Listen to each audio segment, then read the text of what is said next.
भोला और हरिया दोनों गहरे मित्र थे। दोनों के खेत पास पास थे, दोनों अपने अपने खेतों में मिलजुल कर काम करते थे। एक दिन हरिया ने भोला से कहा, भोला हम इतनी मेहनत से फसल उगाते हैं लेकिन फिर भी हमारी गरीबी दूर नहीं होती है, हमें कुछ और काम करना चाहिए। ये सुनकर भोला कहता है, मित्र ऐसा नहीं है, हमें भगवान जितना दे रहे हैं उसी में खुश रहना चाहिए। ये सुनकर हरिया गुस्सा हो जाता है, वह भोला से कहता है, तू कुछ नहीं समझता है, इतने दिन से तू शिवजी की पूजा कर रहा है, भगवान ने तुझे आज तक क्या दिया है। तब भोला कहता है, मैंने आज तक अपने भोले बाबा से कुछ मांगा ही नहीं, मैं तो बस सच्चे मन से उनकी पूजा करता हूँ और वे अपने आप मेरे सारे काम बना देते हैं, मुझे कुछ मांगने की जरूरत ही नहीं पड़ती। तू भी मेरे साथ मंदिर चला कर, तेरे मन में से भी लालच निकल जाएगा। हरिया गुस्सा होकर अपने घर चला गया। घर में उसकी पत्नी सुमित्रा ने पूछा तो हरिया ने कहा, मैंने अपने मित्र भोला को साथ मिलकर व्यापार करने की सलाह दी तो उसने मना कर दिया और कहा भोले बाबा की कृपा से वह इतने में ही खुश है। ये सुनकर सुमित्रा ने कहा, भोला भैया भगवान शिव के भक्त हैं, आप बचपन से उनके साथ रहते हो फिर भी आप कभी मंदिर नहीं गए। सबका अपना अपना विश्वास है, वैसे उनके कहने से आप भी मंदिर जाकर भोले बाबा का आशीर्वाद ले लो। यदि भगवान ने चाहा तो आपका व्यापार करने का सपना पूरा हो जाएगा। सुमित्रा की बात हरिया की समझ में आ गई, वह अगले दिन भोला के साथ शिवजी के मंदिर गया। वहां उसने पूजा की और उसके बाद उसने शिवजी से प्रार्थना की, हे प्रभु मुझे इतना धन दो जिससे मैं व्यापार कर सकूं। यदि मेरा व्यापार चल गया तो मैं आपके मंदिर में सोने का शिवलिंग चढ़ाऊंगा। उसकी प्रार्थना सुनकर भोला मुस्कुरा रहा था लेकिन उसने हरिया से कुछ नहीं कहा और वापस आकर अपने खेत में काम करने लगा। कुछ दिन बाद हरिया ने कर्ज लेकर व्यापार शुरू किया, भगवान भोलेनाथ की कृपा से उसका व्यापार अच्छा चलने लगा।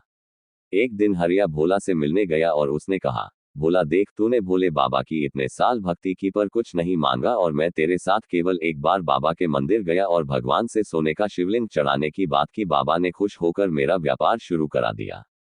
तब भोला ने कहा, तुमने जो मांगा तुम्हें मिल गया, मैंने तो केवल भगवान की भक्ति मांगी थी जिससे मैं बहुत खुश हूँ, तुम्हारी खुशी धन दौलत में है, मेरी खुशी मेरे भोलेनाथ की भक्ति में है।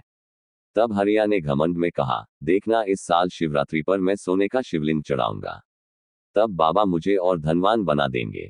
उसकी बात सुनकर कमला कुछ नहीं बोली। अगले दिन भोला शिवजी के मंदिर गया और बाबा से कहा, बाबा मैं इस शिवरात्रि आपको मिट्टी का शिवलिंग अर्पण करूंगा। ये कहकर वह अपने खेत पर चला गया। शिवरात्रि के दिन भोला और हरिया पूजा का थाल सजाकर मंदिर पहुंच गए। कमला और सुमित्रा भी उनके साथ थी। मंदिर में दोनों ने पूजा की। उसके बाद उन्होंने पुजारी से शिवलिंग अर्पण करने के लिए कहा। पुजारी बाबा ने कहा, अपने अपने शिवलिंग पर दूध चढ़ाकर उसे भगवान के चरणों में रख दो। उसकी बात सुनकर हरिया जोर से हंसने लगा। उसने कहा, पुजारी जी मेरे शिवलिंग पर तो दूध चढ़ जाएगा लेकिन भोला का शिवलिंग तो मिट्टी का है, दूध चढ़ाते ही वह बह जाएगा। ये सुनकर भोला की आंखों में आंसू आ गए। उसने भोलेनाथ से कहा, बाबा आज आपके भक्त की परीक्षा है, मेरी निष्काम भक्ति आज धनवानों के आगे फीकी पड़ रही है, मेरी लाज रखना प्रभु। इसके बाद दोनों मित्रों ने अपने हाथ में दूध का लोटा लेकर दूध चढ़ाना शुरू किया। दूध चढ़ाते समय हरिया का सोने का शिवलिंग मिट्टी का बनकर बहने लगा और भोला का शिवलिंग दूध चढ़ते ही सोने का बन गया। ये देखकर भोला खुश हो गया और हरिया रोने लगा। तब भोला ने उसे समझाया, मित्र भगवान धन से नहीं मन के भाव से प्रसन्न होते हैं। तुम्हारे पास धन आते ही तुम्हारे मन का भाव घमंड में बदल गया, इसलिए तुम्हारा सोना भी मिट्टी बन गया और मेरा मन निर्मल था इसलिए मेरी मिट्टी भी सोना बन गई। हरिया ने भोला से माफी मांगी और भोलेनाथ के चरणों में गिरकर रोने लगा। भोला ने हरिया से कहा, बाबा के सामने रोने से तुम्हारा मन भी निर्मल हो गया।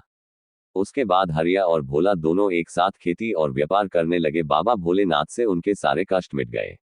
कहानी अच्छी लगी तो कृपया लाइक कीजिए और सब्सक्राइब कीजिए। धन्यवाद।